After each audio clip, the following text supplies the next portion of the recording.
Halo, selamat malam saudara. Bertemu lagi dengan saya Masih serta Regan di Business Talk. Industri keuangan syariah terus bertumbuh di Indonesia. Tahun lalu jumlah pertumbuhan asetnya bahkan melampaui perbankan konvensional.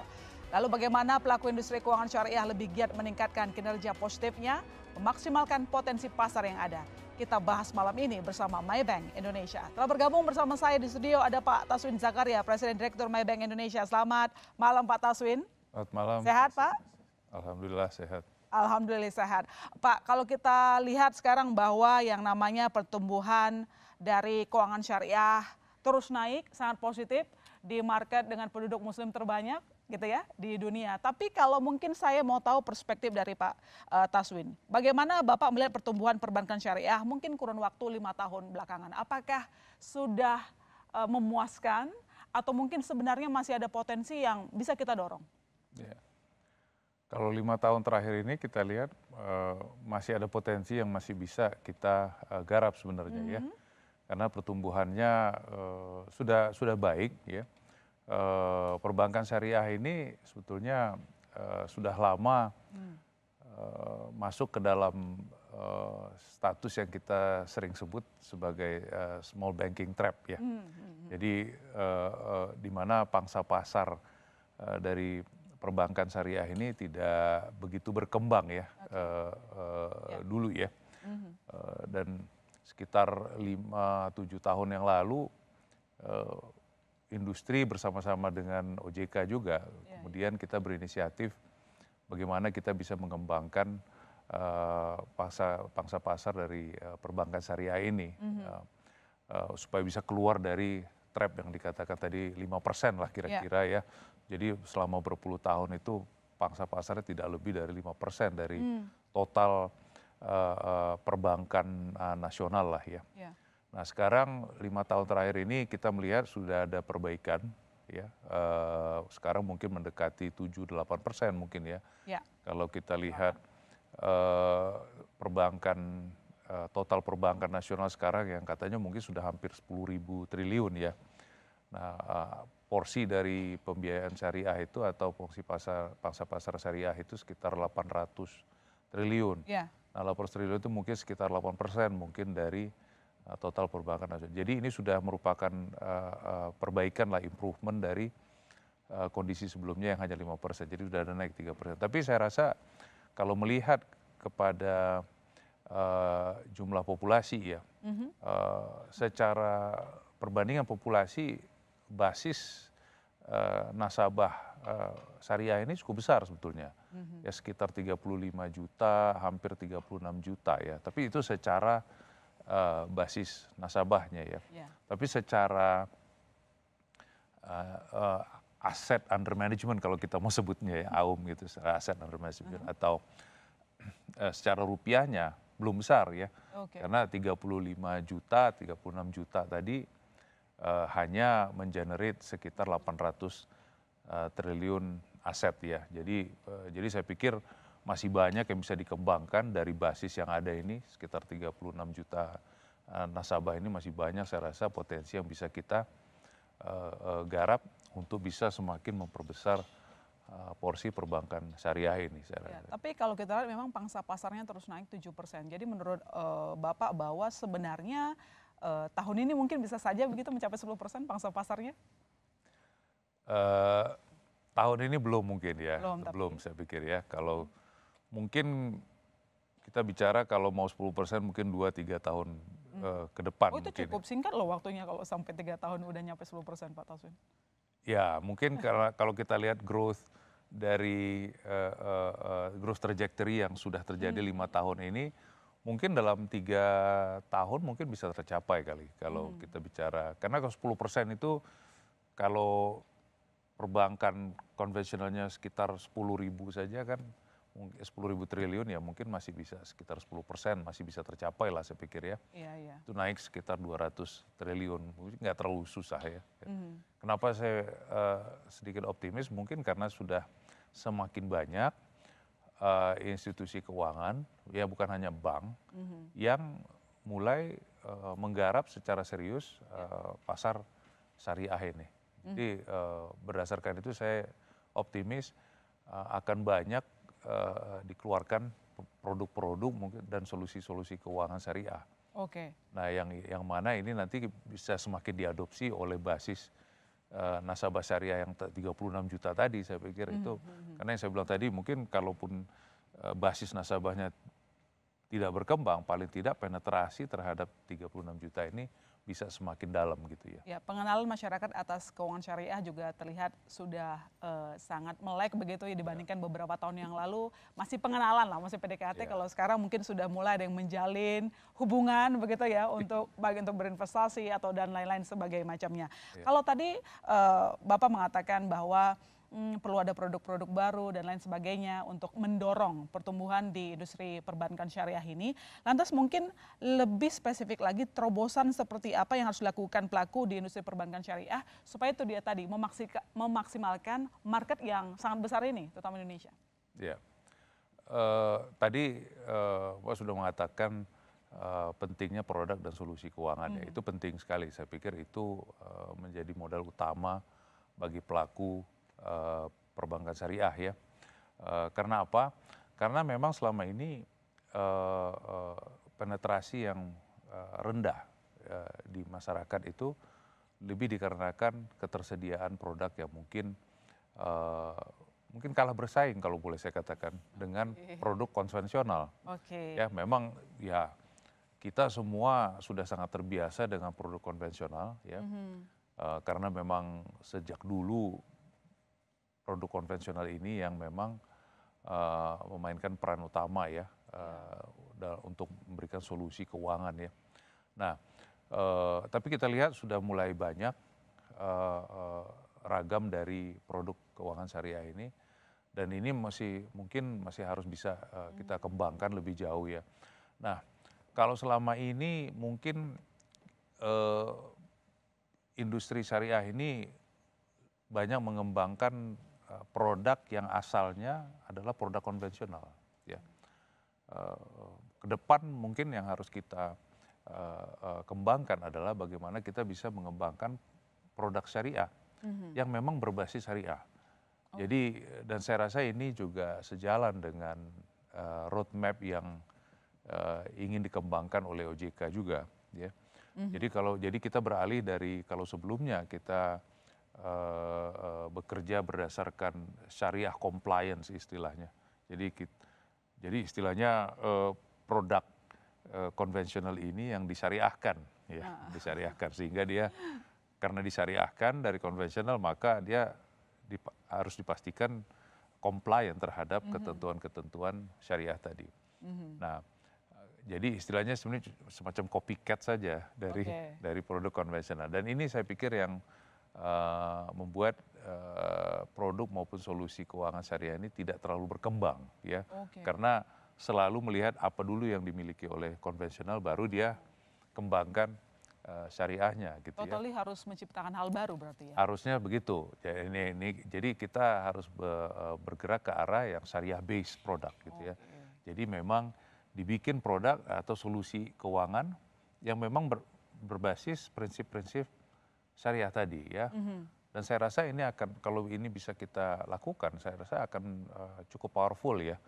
Karena memang bukan hanya syariah ini kemudian juga akan lebih mandiri, tapi dia juga akan menjadi solusi alternatif ya, atau produk alternatif dari konvensional tadi, yang mungkin suatu hari di masa depan produk konvensionalnya yang bisa mencontoh dari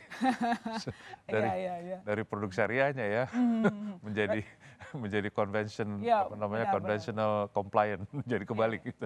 Kalau itu yang terjadi itu menarik sekali sih Pak gitu. Kalau ini menarik sekali diskusi ini kalau misalnya Pak Taswin mengatakan harusnya syariah berani gitu ya memberikan produk sendiri supaya ada pembeda, karena orang biasanya kan kalau udah nyaman sama produk lama stay di sana begitu ya. Kalau misalnya syariah bisa memberikan pelayanan baru mungkin akan menarik lebih banyak lagi nasabah menggunakan jasa perbankan syariah.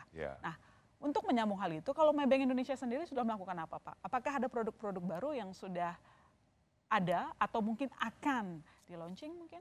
Iya, kami dalam 5-7 tahun terakhir ini sebenarnya banyak menggulirkan produk-produk dan solusi keuangan yang cukup inovatif lah ya, atau mungkin yang belum ada di pasar ya. Oke. Jadi bisnis syariah kami sebenarnya berkembang cukup pesat lah. Boleh dikatakan sejak 2014 ya, di mana saya waktu itu mencanangkan Syariah First strategi ya buat Maybank Indonesia. Waktu itu basis portfolio kami masih kecil sekali ya. Oke. Mungkin kalau saya nggak salah ingat tidak sampai 500 miliar mungkin ya, hanya sekitar 400 miliaran mungkin ya. Dibanding sekarang sudah hampir 45 triliun ya. Jadi dalam kurun waktu 10 tahun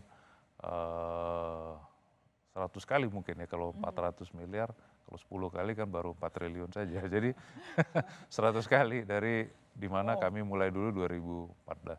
Nah, pertumbuhan yang pesat ini banyak ditopang oleh pengenalan produk-produk yang sebelumnya belum ada di pasar Indonesia ya. Kami tentunya dalam hal ini bekerja sama erat dengan kantor di Malaysia ya. Maybank sendiri secara grup adalah merupakan institusi keuangan syariah nomor 5 terbesar di dunia ya. Ya, jadi kalau di Malaysia produk keuangan syariah ini sudah banyak sekali dan menjamur sekali ya. Jadi sudah biasa ya. Kalau di sana disebutnya Islamic ya. Ya, kalau di kita lebih dikenal sebagai syariah ya, syariah. Jadi kita di sini juga mengadopsi istilah syariah, tidak Islamik tadi ya. Bukan Islamik yang kita adopsi. Nah, 2014 kami melihat ada satu segmen pasar yang mungkin tidak tergarap terlalu baik ya. Apa itu? Di Indonesia, itu korporasi. Karena selama ini perbankan syariah ini fokus sekali kepada consumer atau retail ya, consumer pada retail. Saya nggak mengatakan bahwa itu yang menjadi kurang berkembang ya. Tapi memang kalau kita lihat tadi di awal saya katakan secara jumlah orang nasabah di syariah ini cukup besar, 35-36 juta nasabah, itu besar. Tapi aum aset yang terkait dengan nasabah tadi itu tidak besar, hanya 800 triliun ya. Jadi mungkin di situ sedikit masalahnya ya, di mana jumlah orang yang besar tadi tidak serta-merta menjadi aset yang bisa digarap ya secara nilai ya. Nah, beranjak dari situ kami melihat kita mungkin tidak bisa mengabaikan satu segmen yang cukup besar di sini, yaitu korporasi ya. Memang kredit atau pembiayaan di Indonesia ini memang masih sangat didominasi oleh pembiayaan institusi ya atau korporasi ya. Nah, 2014 kami memulai pertumbuhan bisnis syariah itu dengan fokus juga kepada segmen korporasi, dan di situ pertumbuhan besar. Jadi mungkin kalau saya nggak salah ingat 2014 kami mulai dengan pembiayaan pesawat terbang Garuda dulu ya, musyarakah. Jadi waktu itu kami memberikan musyarakah terbesar yang pernah dilakukan di Indonesia, 100 juta dolar kira-kira pembiayaannya. 2015-nya kemudian kita bawa juga Garuda waktu itu ke Global Sukuk ya. Kami juga yang mengaturnya, jadi itu juga sekitar 150 juta dolar kalau nggak salah ingat saya, itu Global Sukuk yang kita lakukan. Jadi ini produk-produk solusi-solusi yang sebenarnya belum pernah dilakukan ya, apalagi di korporasi. Kemudian juga kami memperkenalkan hedging syariah yang sebelumnya belum pernah ada juga ya, dan itu kami lakukan bersama-sama dengan PLN ya. PLN waktu itu kita lakukan cross currency swap, cross currency swapnya, tapi ini yang basisnya syariah. Jadi kami merupakan institusi pertama yang memperkenalkan produk ini, dan waktu itu alhamdulillah diberi penghargaan kalau saya nggak salah ingat 2016 di Bali oleh Menteri Keuangan Bu Sri Mulyani ya, karena dianggap inovatif dan ini ya, memberikan solusi bagi waktu itu BUMN ya. Kemudian juga waktu itu banyak BUMN memang yang memakai produk keuangan syariah kami ya solusi, termasuk juga Angkasa Pura pada waktu itu.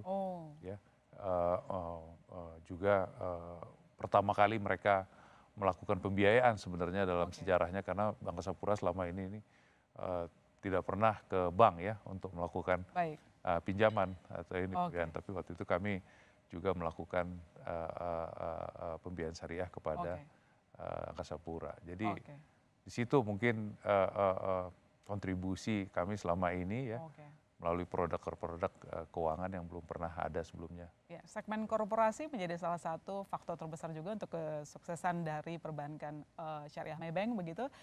Nanti kita akan bahas lagi Pak, terutama bagaimana cara Maybank Indonesia untuk mencapai, menguasai lah saya katakan semua segmen. Jangan jawab dulu Pak, kami masih akan segera kembali saudara, tetap di Business Talk.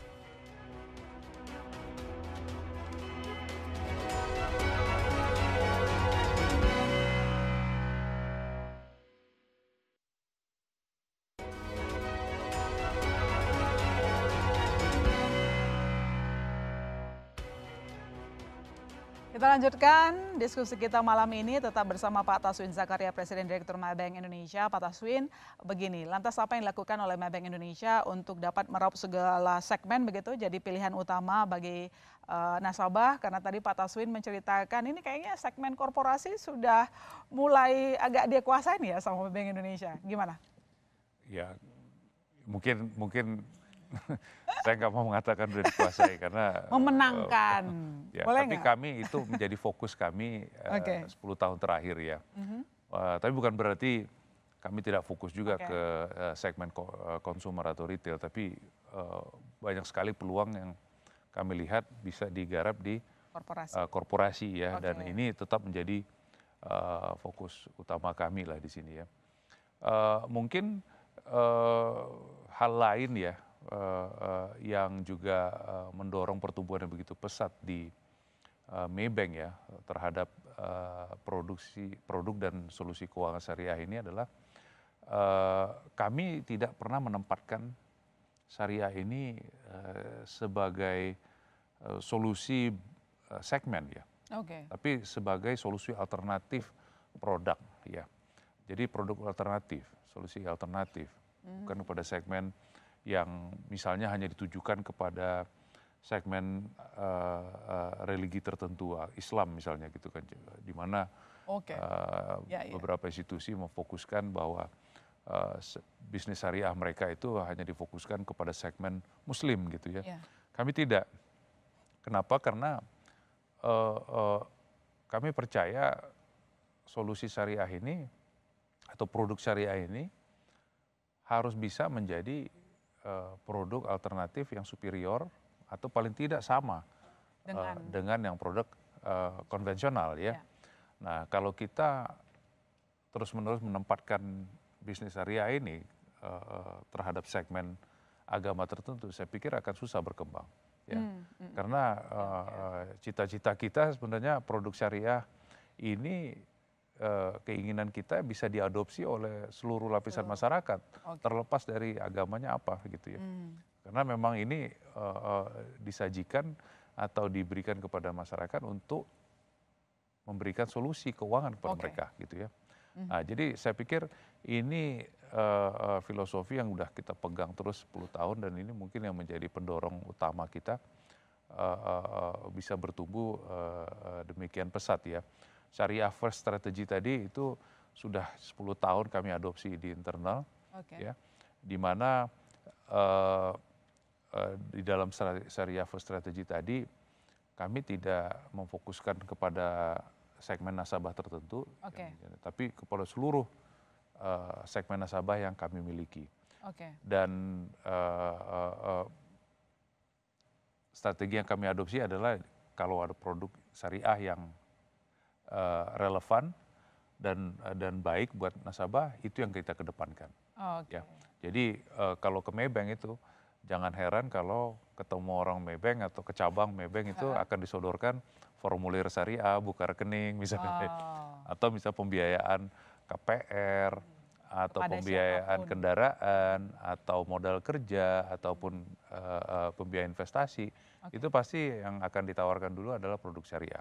Oke. Ya, ya. Baik, terobosan apa kira-kira yang baru ditawarkan untuk tahun ini, Pak? Eh, sebenarnya bukan tahun ini, tapi tahun ini mungkin lebih terdengar. Kami sebenarnya sudah tahun lalu Oh, secara grup Maybank eh, eh, meluncurkan inisiatif baru, yaitu kalau di grup namanya Islamic Wealth Management. oke. Ya. Kalau di Maybank Indonesia, karena konteksnya di sini lebih ke syariah, kita tidak pakai istilah Islamic tapi syariah wealth management. Aham. Ya.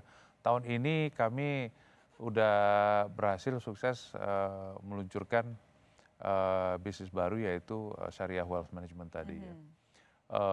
Dan ini sebenarnya dilatar belakangi oleh peluang yang kami lihat ya di regional ASEAN inilah ya, di mana kita melihat ada kekosongan di regional ASEAN ini terhadap solusi maupun produk keuangan syariah yang bisa menjawab kebutuhan investasi atau manajemen aset Oke. dari masyarakat ya. Mhm. Kalau produk dan layanan konvensional sudah banyak, sudah bahkan kalau saya bilang sudah sangat mature ya, sudah hampir saturated mungkin ya, Oke. conventional wealth management. Tapi syariah wealth management itu belum ada kita lihat ya, baik di kawasan regional ASEAN maupun di Indonesia. Ya. Berdasarkan ini, di latar belakang ini kami berinisiatif untuk meluncurkan syariah wealth management tadi ya.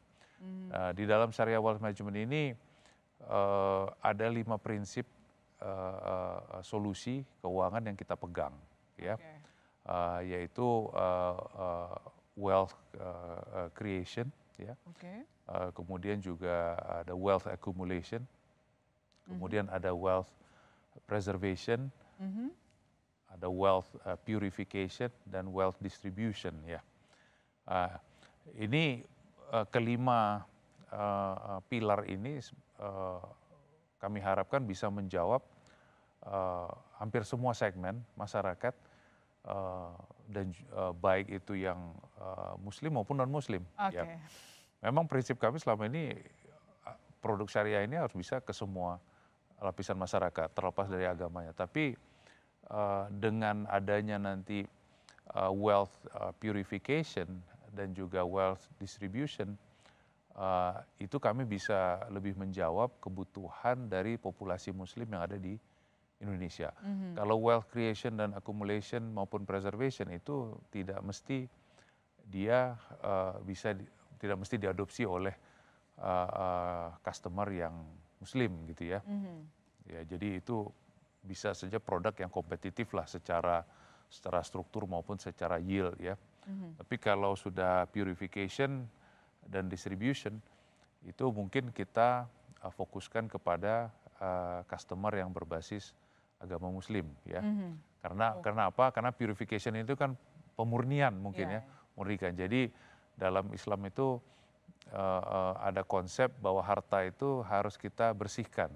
Bersihkan dari hak-hak orang lain, karena harta itu atau rezeki yang kita terima dari Tuhan itu ada bagian orang lain di dalamnya disisihkan.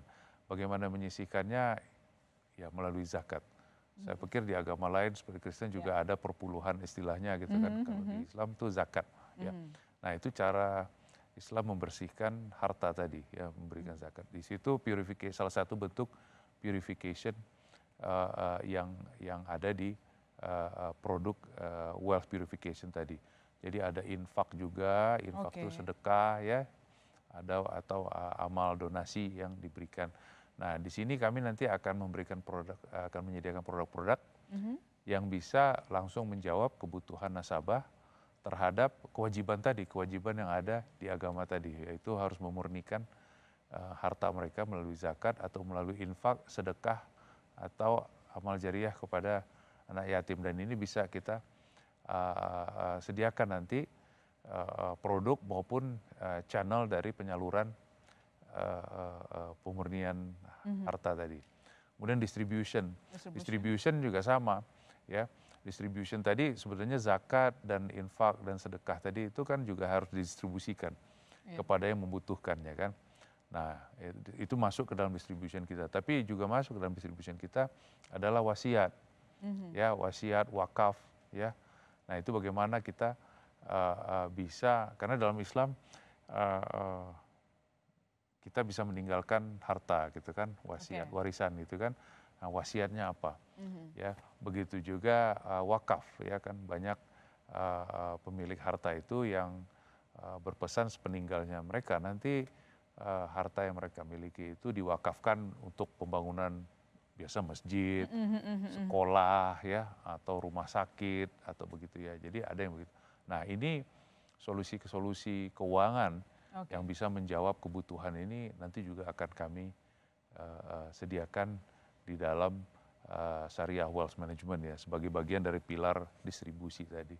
Oke. Nah, jadi yang dikedepankan oleh wealth management itu lebih ke personal sesuai dengan kebutuhan mereka atau apa kira-kira? Ya, jadi kalau kita lihat tadi ada 5 pilar tadi ya, creation, accumulation, preservation,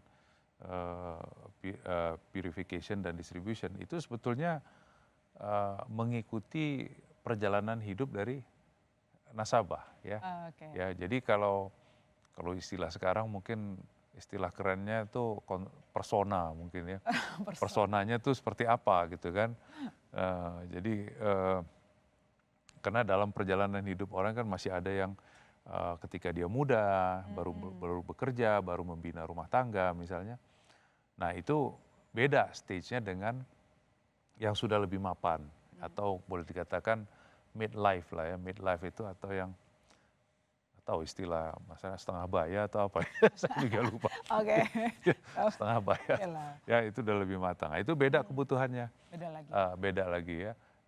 Mungkin kalau di awal masih muda, masih baru membina karir, membina rumah tangga, banyak kebutuhan pembiayaan yang diperlukan. Ya.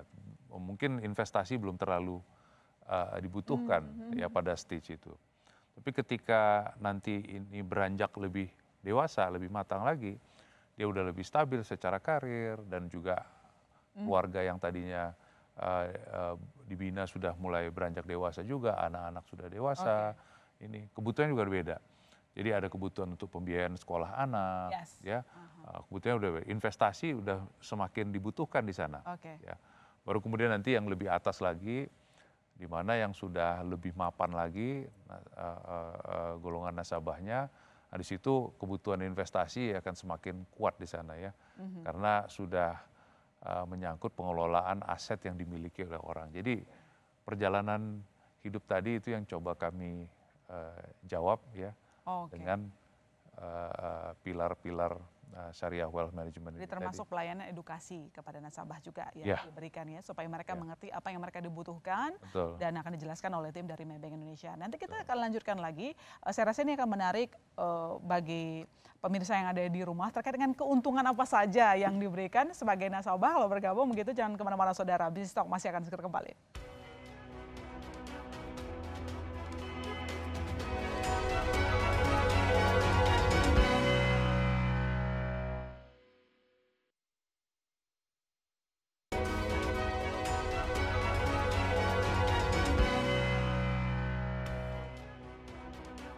Ya, kembali di Business Talk kita lanjutkan diskusi kita bersama dengan Pak Taswin Zakaria, Presiden Direktur Maybank Indonesia. Pak Taswin tadi sudah menjelaskan sebenarnya terkait dengan konsep 5 pilar. Tetapi apakah itu semua sudah menjawab kebutuhan dari nasabah?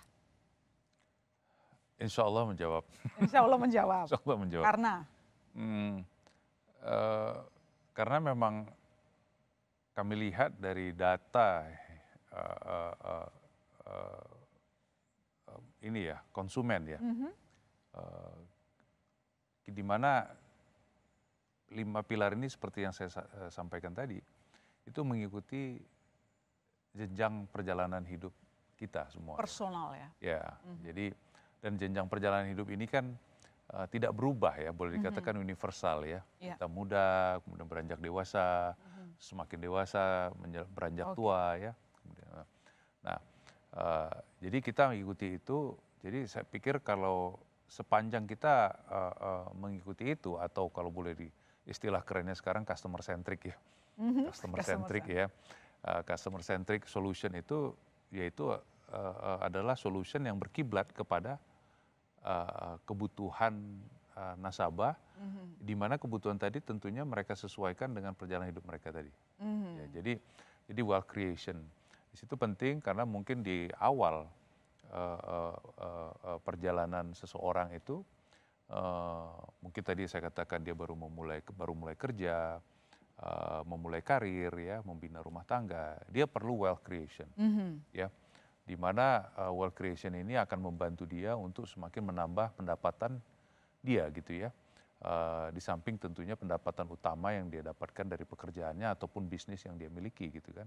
Nah kami mencoba membantu di sana bagaimana supaya aset atau harta yang dia miliki itu bisa berkembang lebih besar dan lebih baik ya. Oh, Nah, itu wealth creation tadi. Nah mungkin wealth creation ini lebih kurang sama ya, suatu dengan wealth accumulation ya. Di mana sekali lagi ketika kita masih muda, kita bekerja keras ya atau berusaha keras kalau berdagang atau berbisnis sendiri. Nah, itu kan kita mengakumulasi wealth ya kan. Mengakumulasi karena apa? Karena kita tahu satu hari nanti rumah tangga yang kita bina, kita ada istri, ada anak yang kebutuhannya akan berkembang ya. Di mana wealth accumulation tadi diharapkan bisa memupuk asetnya sehingga nanti ketika dibutuhkan, ketika anaknya sudah besar atau keluarganya punya kebutuhan yang lebih besar, nanti udah bisa tercukupi oleh wealth accumulation. Jadi di situ yang kita fokuskan ya, produk maupun solusi keuangannya nanti. Nanti saya mau lebih jauh lagi bahas terkait dengan risiko kalau kekayaan itu dikelola sendiri begitu. Tapi kemudian masuk lagi ke wealth management yang dimiliki oleh Maybank Indonesia, itu keuntungan lah apa yang akan diberikan kepada nasabah. Ini pertanyaan saya yang paling ditunggu-tunggu sama masyarakat biasanya. Mungkin keuntungan atau manfaat lah mungkin ya. Begini, tadi Mbak menanyakan ya apa resikonya kalau memanage sendiri. Sebetulnya nggak ada resikonya ya, sama saja dengan resiko kalau aset kita dimanage oleh orang lain atau oleh institusi lain ya kan. Karena manajemen investasi tadi, manajemen aset tadi kan beranjak dari analisa terhadap indikator-indikator moneter ya, indikator keuangan yang ada di market ya, baik itu suku bunga, inflasi, ya, atau imbal hasil ya, dan sejenisnya itu analisa di sana. Nah kalau secara sendiri sudah punya kemampuan seperti itu nggak ada salahnya juga memanage sendiri ya, tapi tidak semua lapisan masyarakat memiliki kemampuan itu. Baik mungkin karena memang dia tidak fokus di analisa keuangan atau dia memang juga sibuk dengan pekerjaan maupun bisnis atau usaha yang dia jalani gitu ya. Nah disinilah saya pikir peran institusi keuangan seperti Maybank ini dan juga Syariah Wealth Management ini bisa membantu nasabah atau masyarakat untuk bisa mendapatkan data dan analisa yang tepat dalam pengelolaan. Dibantu begitu ya, untuk memutuskan strategi keuangan apa yang akan diambil. Ada timnya gitulah ya, pusingnya dibagi-bagi. Jadi wealth creation tadi kan namanya creation itu kan tidak serta-merta pasti jadi gitu ya. Jadi kita perlu data dan informasi dan analisa yang tepat ya, supaya aset atau harta yang kita miliki tadi bisa berkembang. Kalau berkembang kan akhirnya terakumulasi nanti kan. Nah, di sini saya pikir layanan yang bisa kami sediakan di sana ya. Selain itu juga tadi kalau kita loncat sedikit ke purification dan distribution ya. Purification ini juga tidak semua lapisan masyarakat baik yang beragama Islam sekalipun gitu ya, yang sebenarnya paham aturan-aturan mengenai zakat lah, sedekah, infak dan segala macam. Ini bisa kita bantu ya, baik perhitungan maupun penyalurannya. Ya, wakaf juga, wakaf dan wasiat contohnya ya.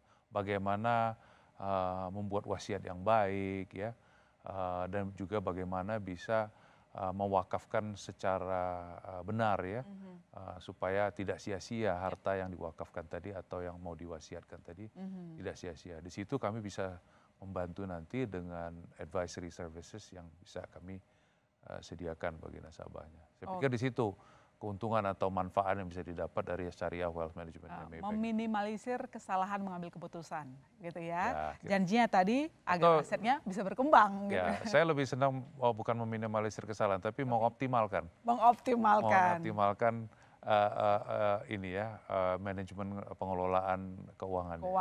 Oke, baik. Nah, tapi gini Pak, karena ini kita ngomongin soal syariah, begitu ya. Kira-kira bagaimana proses pengawasan dan memastikan kalau pengelolaan dalam koridor syariah? Karena ini menjadi perhatian juga toh untuk nasabah, apalagi yang biasanya memilih untuk masuk di layanan syariah.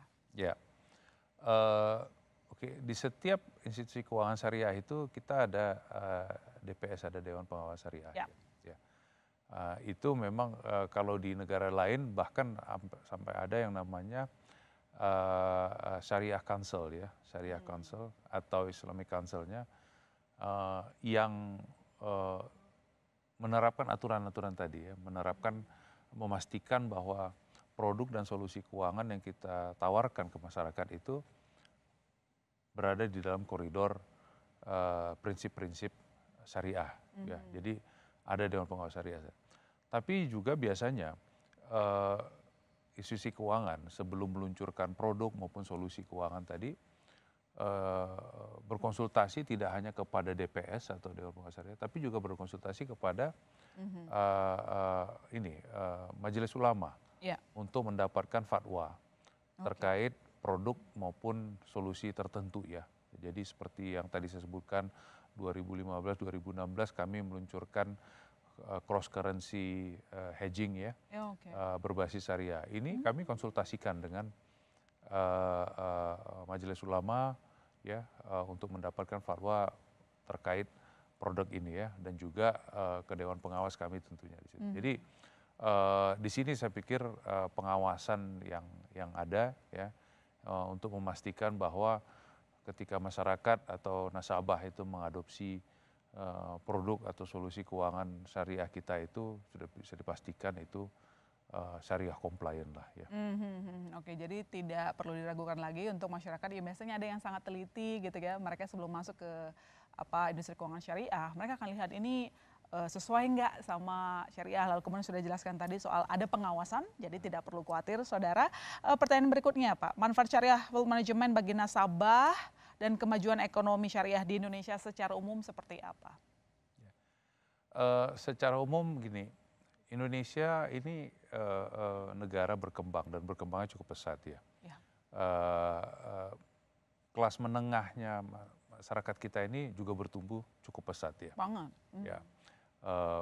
Kami melihat di sini di segmen kelas menengah ini, menengah ke atas lah boleh dikatakan itu ya. Terdapat semacam absen lah ya, semacam vakum terhadap produk dan solusi keuangan syariah. Ya. Kembali lagi tadi yang saya sampaikan, kami melihat ada kekosongan gitu ya di wilayah ASEAN ini, Indonesia khususnya, ya, di mana populasi Muslimnya tadi besar, tapi tentunya kami tidak hanya menyasar populasi Muslim, semuanya.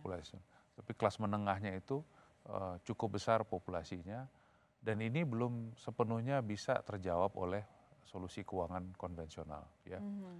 Di situ kami melihat bahwa mungkin di situ kami bisa mengisi kosongan tadi, berkontribusi terhadap pengayaan lah ya, terhadap ragam produk maupun solusi keuangan ya.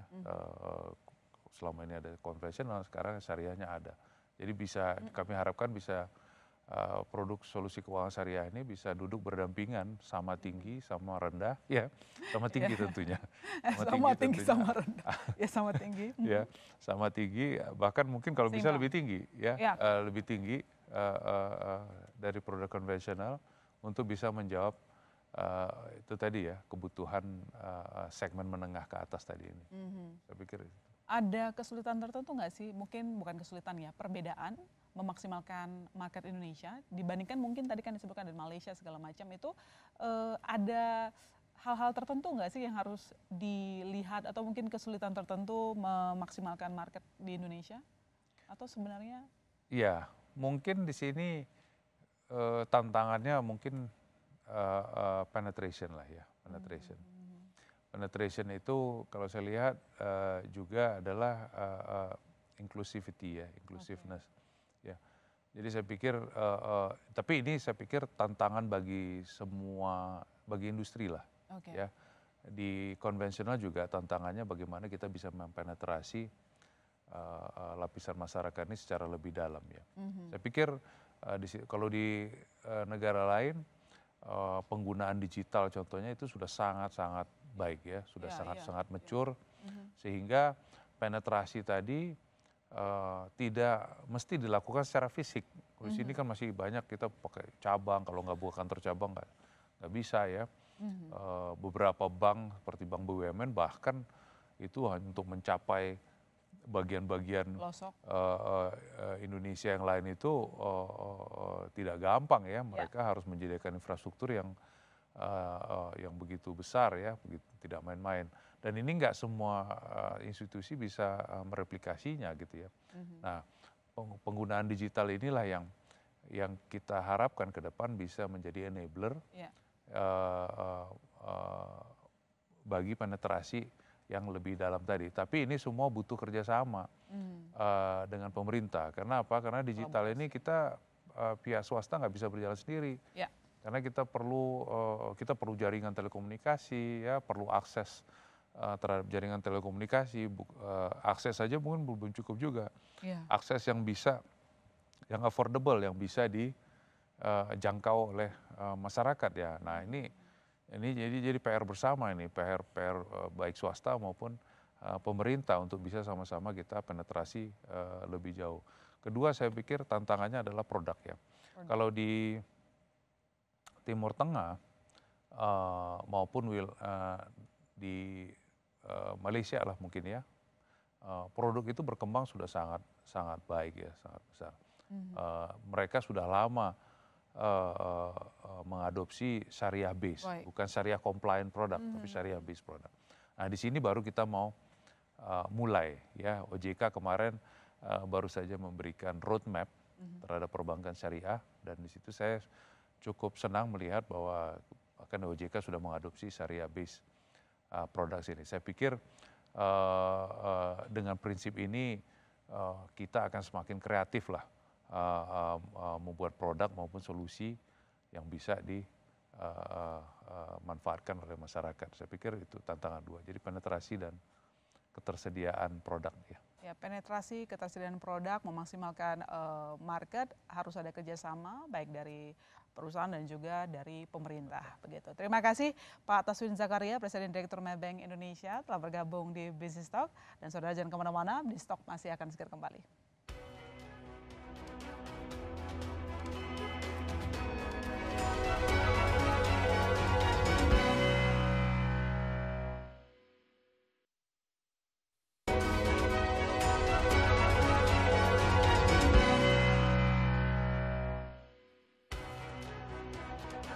Ya saudara, Anda kembali menyaksikan Business Talk, dan di segmen ini telah bergabung bersama saya Mas Cipta Wayana, wartawan senior kontan. Selamat malam Mas Cipta. Malam Ilona. Oke Mas Cipta, kira-kira bagaimana Mas Cipta redaksional melihat landscape perbankan syariah dari tahun ke tahun? Ya, mungkin sebelumnya saya komen dulu dengan diskusi kita malam ini ya. Jadi kita ya terima kasih sekali dengan Maybank yang hadir lalu membuka wawasan kita tentang perbankan syariah, karena memang kuncinya kita bilang kuncinya memang literasi dan inklusi. Tadi juga Pak Taswin juga menyebut tentang penetrasi begitu ya. Kenapa? Karena ini kalau saya masuk ke tadi pertanyaan tentang landscape ya. Jadi perbankan syariah di Indonesia itu kan beroperasi kurang lebih mungkin 31 tahun yang lalu. Jadi 1992 ya, 1992 itu mulai beroperasi. Nah sampai sekarang ya dari diskusi kita ya, kita layak mensyukuri bahwa kita sudah misalnya sekarang udah masuk ke melewati tadi small segments trap tadi yang kita sudah masuk di 7% ya. Semoga bisa kembali ke nanti mencapai level 10%. Iya, 10% tadi katanya. Gitu ya. Tapi diskusi masuk ke situ, nah realisasinya sekarang ini kan memang realnya kita lihat penetrasi perbankan syariah memang ya dikatakan masih belum terlalu memuaskan ya, karena kita tahu dari sisi inklusi itu kan memang sekitar 12%-an survei terakhir. 12% itu nyambung kalau dikonversi ke 270 juta penduduk ketemunya sekitar 30 jutaan itu basis mungkin sekarang nasabahnya. Tapi kalau kita bicara literasi itu baru 9%. Literasi itu tentang pemahaman. Nah, pemahaman dan inklusi ini tentu terkait dengan keberadaan para pemain perbankan syariah di Indonesia. Nah, kalau kita cek sekarang ini kan jumlah bank syariah gitu ya, jumlah bank syariah kalau bicara yang bank umum syariah itu baru 13. Sementara yang unit usaha syariah itu 20. Nah, ada lagi kekuatan lain yang potensial itu BPR syariah, itu jumlahnya lebih gede, 171. Tapi kalau kita bicara lanskap, nah dari sekian banyak itu sebenarnya yang asetnya kita lihat ya, misalnya asetnya di atas 40 triliun itu cuma ada 5 bank. Bahkan yang asetnya di atas 100 triliun itu cuma ada 1. Gitu. Kita bandingkan dengan bank konvensional itu jumlahnya sekitar 105-an. Itu belum menghitung kita BPR yang jumlahnya hampir 1.500-an. Nah, modalnya lebih gede lagi karena di bank konvensional yang modalnya di atas 50 triliun itu mungkin sudah ada sekitar 33 bank. Nah, kita bicara tentang lanskap ini juga penting. Kenapa? Karena kemudian kita bicara tentang kekuatan, kalau saya istilahkan itu kekuatan untuk teriak. Teriak itu dalam konteks ini sebenarnya kita bicara tentang literasi. Karena kalau saya percaya dengan ilmu konsumen kan ya harus diawali dengan awareness dulu. Kebetulan sudah ada bank konvensional yang duluan masuk, lalu sekarang ada bank syariah yang masuk. Nah, di sini membutuhkan ya kita kan berlomba teriak untuk istilahnya menarik nasabah supaya masuk ke sistem perbankan ini. Nah, ada bank konvensional dengan kekuatan sebesar itu. Nah, sementara bank syariah jumlahnya masih terbatas, kekuatannya juga terbatas karena asetnya juga terbatas. Nah, ini yang kemudian menjadi PR kita bersama. Meskipun kita tahu ya misalnya kayak Maybank. Maybank itu adalah contoh unit usaha syariah. Jadi belum BUS, belum bank umum syariah. Tapi dia terafiliasi dengan Maybank yang sangat besar. Nah, menarik bahwa ada komitmen misalnya syariah first itu yang dibutuhkan. Karena kemudian meskipun dia masih unit usaha syariah, tapi dengan komitmen itu ya kita harapkan ada kekuatan lebih untuk literasi tadi. Supaya masyarakat lebih paham lagi tentang produk syariah. Dan yang lebih penting dengan kekuatan dukungan modal, dukungan aset yang kuat, itu juga inovasi produk, itu juga menjadi kemudian ada bahan bakarnya. Gitu loh. Nah ini ya kita lihat lanskap ya memang masih terbatas, tapi kita harapkan dengan momentum sekarang ini, kemudian banyak orang, apalagi banyak orang sekarang bicara tentang istilahnya ethical investment, ESG dan sebagainya. Nah sebenarnya dari dulu udah ada syariah yang sangat relevan.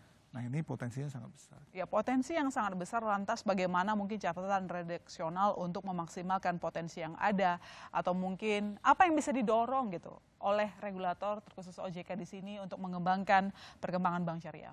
Iya, kita selalu diskusinya sebenarnya kalau gitu kan ada dua sisi ya, diskusi dari sisi supply-nya lalu juga dari demand-nya. Nah kalau bicara demand kita tadi udah bicara tentang literasi, ya mau nggak mau ini literasi harus didorong terus. Karena faktanya literasi baru 9% begitu ya. Yang lain sebenarnya dari sisi demand bagaimana menciptakan ini sebenarnya kita sekarang bicaranya udah bukan bank syariah lagi, tapi bicaranya tentang ekosistem ekonomi syariah.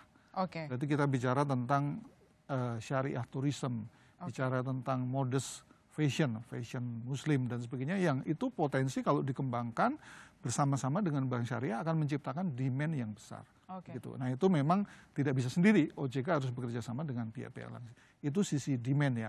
Nah sisi supply-nya, ya sebenarnya tadi Pak Tasvin sudah menyebut, OJK sudah meluncurkan roadmap sampai 2027. Nah dari sisi supply misalnya tadi kita bicara tentang aset, ya sekarang tinggal diperkuat. Makanya ada dorongan untuk konsolidasi bank umum syariah supaya semakin kuat gitu ya.